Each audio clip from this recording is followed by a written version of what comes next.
پہنچی جب صحابہ کرام نے اپنے زندگیوں میں اپنے کانوں میں یہ خبر سنی الا ان محمد قد قتل کہ میرے محبوب دنیا سے وصال فرمانے لگے، یہ خبر صحابہ کے لیے اتنی تکلیف دہ تھی کہ ہزاروں تلواروں کی زخموں سے بھی زیادہ اس خبر نے صحابہ کو اندر سے چور چور اور زخمی کر دیا تھا۔ اس حال میں جب یہ اندر باہر سے مکمل زخمی تھے، ان کے پھر بھی انتہائی صدمے سے دو چار تھے، ان کے بڑے بڑے اجے اور میرے کریم آقا جلیل القدر، میرے کریم آقا کی جلیل القدر صحابہ کی شہادت ہوئی تھی۔ تب بھی کسی صحابی نے یہ نہیں کہا کہ نہیں ابھی تو بہت تکلیفیں اٹھائی ہے، گھر میں 2-3 دن آرام کریں گے پھر جائیں گے۔ مفسرین کرام نے لکھا کہ ایک صحابی نے دوسرے صحابی پر ٹیک لگا کر کہ وہ صحیح طریقے سے چل نہیں سکتے تھے، مگر دوسرے کا سہارا لے کر انہوں نے حضور کی آواز پر لبیک کہا، یا رسول اللہ آپ حکم دیں گے ہم اپنے چون چون زخموں کے ساتھ آپ کی آواز پر لبیک کہیں گے۔ یا رسول اللہ لبیک لبیک لبیک۔ اللہ حضور امیر المجاہدین نے وہی جذبہ اس امت میں دوبارہ وہ روح پھونک دی ہے، الحمدللہ۔ مٹایا قیصر اور کسریٰ کے استبداد کو جس نے وہ کیا تھا زور حیدر فقر بوذر صدر سلمانی۔ آپ نے اس قوم کو پھر سے اس طرف لے گئے جو ان کے لیے اصل مقام تھا۔ واللہ کوئی سوچ سکتا ہے کہ تحریک پر پے در پے کتنی بڑی مشکلات آئی، کتنی بڑے امتحانات سے گزرے یہ لوگ۔ ابھی ان کے ایک معاملہ ختم نہیں ہوا کہ دوسرا آیا، دوسرے میں ابھی پھنسے تھے اور اسی میں جو ہے نا وہ جاری تھے اس کی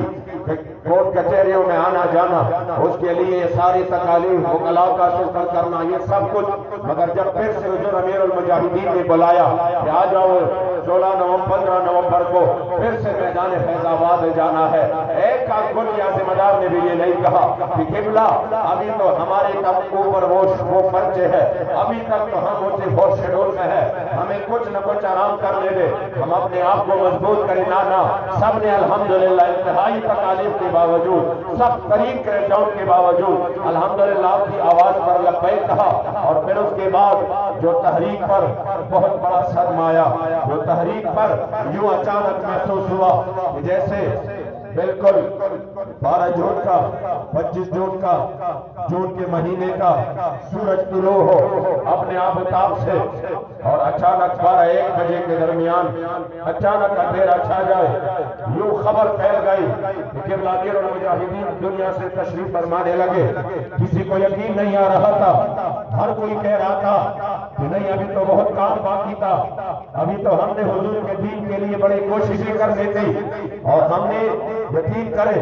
وہ ایک ایسا لمحہ تھا جس کو ہم کبھی نہیں بھول سکتے، پوری زندگی میں نہیں بھول سکتے۔ اور پھر قبلہ بابا جی یقین کرے جب وقت گزر جاتا ہے تو وہ جو احساس ہوتا ہے جدائی کا آہستہ آہستہ وہ مٹ جاتا ہے، ختم ہو جاتا ہے اور دل پر وہ پٹی جو ہے نا وہ لگ جاتی ہے۔ خدا کی قسم یہ حضور امیر المجاہدین ہے، جتنا وقت گزرتا جا رہا ہے اتنا مزید شدت سے احساس ہوتا جا رہا ہے اور آپ کی جدائی ہر کارکن کو، ہر ذمہ دار کو بڑی باری پڑ رہی ہے اور ہر کوئی کہہ رہا ہے، ان کے بالکل آنکھوں کے سامنے ہے قبلہ بابا جان کی تصویر، ہر کارکن وہ یوں محسوس کر رہے ہیں۔ یقین کریں ہمارے اپنے بڑے قریبی رشتہ داروں کی فوت کیا ہوئی ہے، ان کی جدائی وہ ہمارے ساتھ یہ معاملات ہو چکے ہیں لیکن کبھی اتنے رنجیدہ نہیں ہوئے۔ میں نے خیبر پختونخوا میں دیکھا اپنے تو اپنے تھے کہ ان پر تو قیامت ٹوٹ پڑی، میں نے ان بدعقیدوں کو بھی دیکھا جو ہمارے ساتھ بڑے سخت ترین اختلاف رکھتے تھے، بڑے متاثر تھے، ہمیں کبھی کفر سے نیچے انہوں نے لفظ استعمال نہیں کیا، مشرک سے نیچے کوئی لفظ استعمال نہیں کیا۔ قربان جاؤں قبلہ بابا جان پر